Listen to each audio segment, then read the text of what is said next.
तुमचे देखील केस वेळेअगोदरच अगोदरच पांढरे होत आहेत का आणि हेच पांढरे केस लपवण्यासाठी तुम्ही देखील केमिकल असलेले हेअर डाय वापरून कंटाळलेले आहात का? ज्यामुळे तुमचे केस पूर्णपणे डॅमेज झालेत, केसांना स्प्लिट एंड्स आलेत आणि केस देखील खूप जास्त प्रमाणावरती गळायला सुरुवात झाली आहे आणि त्यानंतर प्रत्येक 15 दिवसांनी तुम्हाला पुन्हा एकदा केमिकलचाच हेअर डाय वापरावा लागतो. तर आज मी तुम्हाला झिरो कॉस्ट हेअर डाय अगदी घरच्या घरी कसा बनवायचा हे सांगणार आहे, जो तुमचे केस अगदी मुळांपासून काळे करेल आणि याचा रिझल्ट मात्र परमनंट असेल. आणि फक्त 5 मिनिटांमध्ये आपला हा हेअर डाय तयार होतो आणि हा डाय केवळ तुमचे केस काळेच करणार नाही तर केसांची वाढ देखील खूप चांगल्या पद्धतीने करण्यासाठी हेल्प करेल. चला तर मग आता जास्त वेळ न घालवता आपल्या या रेमेडीला आपण सुरुवात करूया. पण त्या अगोदर जर तुम्ही चॅनलवरती पहिल्यांदाच व्हिजिट करत असाल तर चॅनलला सबस्क्राईब करा आणि तुम्ही आपला हा व्हिडिओ कोणत्या गावामधून किंवा मग कोणत्या शहरामधून पाहताय मला कमेंटमध्ये नक्की सांगा. बघा, आपला हेअर डाय बनवण्यासाठी सर्वात अगोदर तुम्हाला इथं लोखंडाचं भांडं लागेल. तुम्ही लोखंडी कढई घेऊ शकता किंवा मग लोखंडाचा तवा देखील नक्कीच वापरू शकता किंवा मग तुमच्याकडे जे कोणतं लोखंडाचं भांडं असेल त्याचा देखील वापर करू शकता. बघा, इथे मी लोखंडाचा तवा घेतलेला आहे. तुम्ही तुमच्याकडे जर तवा असेल तर तो देखील नक्कीच घेऊ शकता. त्यानंतर इथे आपल्याला हळदीचा वापर करायचा आहे आणि हळद कशा प्रकारे वापरायची की ज्यामुळे तुमचे केस अगदी काळे होतील याची संपूर्ण माहिती आपण या व्हिडिओमध्ये पाहणार आहे. त्यामुळे व्हिडिओ स्किप न करता शेवटपर्यंत नक्की बघा आणि योग्य पद्धत समजून घेणं देखील खूप जास्त गरजेचं आहे आणि तेव्हाच तुम्हाला खूप छान असे रिझल्ट मिळतील. मित्रांनो, हळद आपले केस काळे करण्यासाठी हेल्प करत असते आणि हळद केवळ केसच काळे करत नाही तर ती आपल्या संपूर्ण आरोग्यासाठी देखील एक सुवर्ण औषधी मानली जाते. कारण यामध्ये कर्क्युमिन आणि अँटीऑक्सिडंट असतात जे आपल्या केसांच्या अनेक समस्यांचे समाधान करतात. हळदीचा वापर कोंड्यापासून देखील सुटका करून देतो कारण हळदीमध्ये अँटीफंगल आणि अँटीबॅक्टेरियल गुणधर्म असतात. हे आपल्या स्कॅल्प मधील इन्फेक्शन किंवा मग कोंडा दूर करण्यासाठी मदत करतात.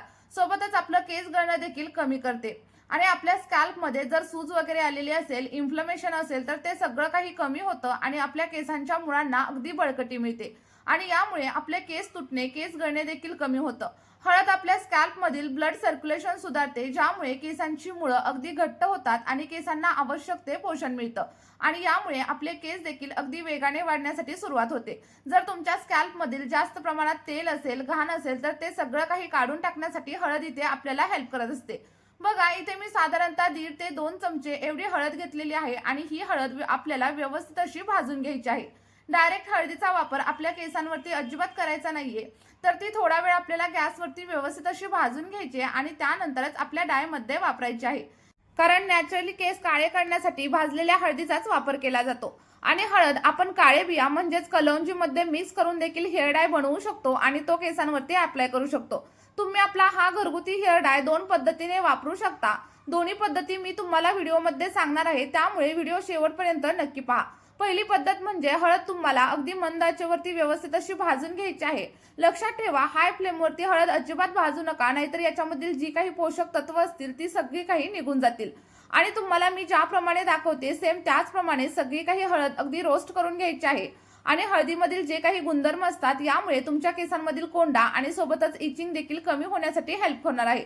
त्यानंतर आपल्याला याच्यामध्ये साधारणतः 1 चमचा एवढी आवळ्याची पावडर देखील ऍड करायची आहे. कारण बघा, आवळ्याची पावडर तुमच्या केसांना काळा रंग देण्यासाठी खूप जास्त प्रमाणात हेल्पफुल ठरत असते आणि ज्याप्रमाणे मी तुम्हाला सांगतेय ना तेवढ्याच प्रमाणावरती तुम्हाला हे दोन्ही घटक व्यवस्थित असे भाजून घ्यायचे आहेत. आणि आवळा पावडर तुम्ही वेगवेगळ्या प्रकारे नक्कीच वापरू शकता. तुम्ही मेहंदीमध्ये ऍड करून देखील आवळा पावडरचा वापर करू शकता आणि जर तुम्हाला तुमच्या केसांवरती नॅचरल असा ब्लॅक कलर आणायचा असेल तर तुम्ही आवळा पावडर थोडीशी रोस्ट करून केसांवरती अप्लाय करा आणि जर तुम्हाला केसांवरती ब्राऊन कलर किंवा मग बर्गंडी कलर हवा असेल तर तुम्ही आवळ्याच्या जागेवरती हिना पावडर नक्कीच वापरू शकता. आता इथं आपण आवळा पावडरचा वापर केलाय कारण आवळ्यामध्ये व्हिटॅमिन सी आणि अँटीऑक्सिडंट असतात जे आपल्या केसांमधील पिगमेंटेशन टिकवून ठेवतात आणि वेळाअगोदर पांढरे होणारे केस देखील कमी करतात. आवळा पावडर तुम्ही अनेक प्रकारे वापरू शकता. जर तुम्ही मेहंदी लावत असाल तर मेहंदीमध्ये मिक्स करून देखील लावू शकता किंवा मग आवळा पावडर दह्यामध्ये मिक्स करून तुम्ही डायरेक्टली तुमच्या स्कॅल्पवरती देखील अप्लाय करू शकता.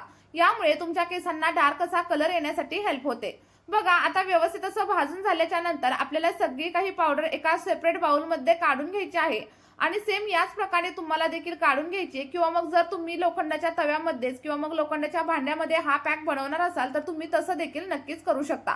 कारण यामुळे आपल्या केसांना नैसर्गिक अशी कंडिशनिंग भेटते आणि नैसर्गिक असा रंग येण्यासाठी देखील हेल्प होते. बघा, आवळा पावडर आणि सोबतच आपली जी काही हळद होती ती व्यवस्थित अशी रोस्ट करून आपण एका बाउलमध्ये काढून घेतलेली आहे आणि ही पूर्णपणे थंड करून घ्यायची आहे। आता थंड झाल्यानंतर पुढे नक्की काय करायचं हे देखील मी तुम्हाला व्हिडिओमध्ये सांगणार आहे। आणि व्हिडिओ जर तुम्हाला थोडा जरी हेल्पफुल वाटला असेल तर एक लाईक करा आणि सोबतच चॅनलला सबस्क्राईब केल्याशिवाय अजिबात जाऊ नका। यानंतर आपल्याला याच्यामध्ये साधारणतः 1 चमचा एवढी कॉफी पावडर ऍड करायची आहे। कारण बघा, कॉफी पावडरमुळे केसांना डार्क असा रंग येतो आणि ही पूर्णपणे नैसर्गिक आहे। यामुळे केसांना कोणताही अपाय वगैरे अजिबात होत नाही। बघा, साधारणतः 1 चमचा एवढी कॉफी पावडर मी याच्यामध्ये ऍड केली आहे आणि त्यानंतर आपले तिन्ही घटक व्यवस्थित असे मिक्स करून घ्या। आणि हा नैसर्गिक हेअर डाय केसांना रंग तर देईलच, पण त्यासोबतच केस अधिक जास्त हेल्दी बनवेल, केस गळती कमी करेल आणि केसांच्या वाढीसाठी देखील मदत करेल। आता व्यवस्थित असं मिक्स करून झाल्याच्या नंतर आपल्याला इथं हेअर डाय बनवायचा आहे। तर हेअर डाय बनवण्यासाठी आपल्याला किमान 2 ते 3 चमचे एवढ्या मोहरीचं तेल याच्यामध्ये ऍड करायचे। जर तुमच्याकडे मोहरीचं तेल अवेलेबल नसेल तर तुम्ही नारळाचं तेल किंवा मग जे कोणतं तेल तुमच्याकडे अवेलेबल असेल ते देखील नक्कीच वापरू शकता। साधारणतः 2 चमचे एवढं तेल आपल्याला याच्यामध्ये ऍड करायचं आहे आणि त्यानंतर थोडंसं पाणी मिक्स करा। बघा, मोहरीच्या तेलामध्ये ओमेगा 3 फॅटी ऍसिड्स, विटॅमिन्स आणि मिनरल्स भरपूर असतात। हे आपल्या स्कॅल्प मधील रक्तप्रवाह वाढवतात आणि आपल्या केसांच्या मुळांना पोषण देतात, केसांमधील कोरडेपणा दूर करतात आणि केसांवरती चमक आणण्यासाठी मदत करतात। त्यानंतर बघा, पाणी ऍड केल्याच्या नंतर आपलं सगळं काही मिश्रण अगदी व्यवस्थित असं मिक्स करून घ्या आणि याची जी काही कन्सिस्टन्सी आहे ती तुमच्या आवडीनुसार तुम्ही ठेवू शकता किंवा मग याच्यामध्ये थोडीशी मेहंदी देखील तुम्ही ऍड करू शकता। ऍड केल्याच्या नंतर आपला सगळा काही पॅक रात्रभर असाच झाकून ठेवायचा आहे आणि जर तुम्हाला रात्रभर पॉसिबल नसेल तर किमान 2 ते 3 तास तरी नक्कीच ठेवा।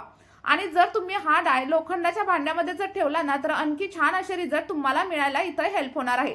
तुम्ही इथं बघू शकता आपल्या डायचा कलर किती जास्त डार्क आलाय आणि जर तुम्ही आणखी जास्त 2 ते 3 तास याला भिजत ठेवलं तर याच्यापेक्षाही जास्त रंग या डायला येणार आहे आणि तुम्हाला खूप छान असे रिझल्ट देखील मिळणार आहेत। आणि आता तुम्हाला या डायची कन्सिस्टन्सी थोडीशी वेगळी दिसत असेल, पण जेव्हा आपला हा डाय 2 ते 3 तास किंवा मग रात्रभर व्यवस्थित असा भिजेल तेव्हा आपल्या डायची कन्सिस्टन्सी अगदी केमिकलचा डाय जसा असतो ना तशीच होणार आहे। फक्त फरक एवढाच राहणार आहे की मार्केटमधील डायमध्ये केमिकल्स असतात आणि आपला डाय हा पूर्णपणे केमिकल फ्री असणार आहे। त्यामुळे तुम्ही देखील आपला हा डाय नक्की ट्राय करून बघा। आता डाय तयार झालाय तर हा कशा प्रकारे अप्लाय करायचा हे देखील पाहणं खूप जास्त महत्त्वाचं आहे। तुम्हाला काय करायचंय, केसांचं व्यवस्थित असं पार्टिशन करून घ्यायचंय आणि ज्या ठिकाणी तुम्हाला पांढऱ्या केसांची समस्या आहे त्या ठिकाणी व्यवस्थित असा डाय अप्लाय करायचा आहे। आणि जर तुम्हाला संपूर्ण केसांवरती डाय अप्लाय करायचा असेल तर तुम्ही तसं देखील करू शकता किंवा मग फक्त पांढऱ्या झालेल्या ठिकाणीच अप्लाय करू शकता। व्हिडिओमध्ये पुढे मी तुम्हाला अप्लाय देखील करून दाखवणार आहे, ज्यामुळे तुम्हाला देखील समजेल की डायचा वापर नक्की कसा करायचा आहे। आणि जेव्हा तुम्ही आपला हा हेअर डाय वापरून पाहाल तेव्हा तुम्ही मार्केटमधील केमिकल असलेले डाय देखील नक्कीच विसरून जाल। त्यामुळे आठवड्यातून फक्त 2 वेळा आपला हा घरगुती हेअर डाय तुम्ही नक्की वापरून बघा। वापरल्यानंतर तुमचा जो काही फीडबॅक असेल तो कमेंटमध्ये आणि लक्षात ठेवा, ही आपली नैसर्गिक रेमेडी आहे, त्यामुळे लगेचच याचा इफेक्ट तुम्हाला जाणवणार नाही। पण जर तुम्ही सलग 1 महिना आपली ही रेमेडी ट्राय केली तर तुम्हाला 100% रिझल्ट भेटतील आणि तेच रिझल्ट तुम्ही माझ्यासोबत शेअर करायला देखील विसरू नका। चला तर मग या व्हिडिओमध्ये आपण इथेच थांबूया, भेटूयात अशाच एका नवीन व्हिडिओमध्ये। तोपर्यंत बाय बाय।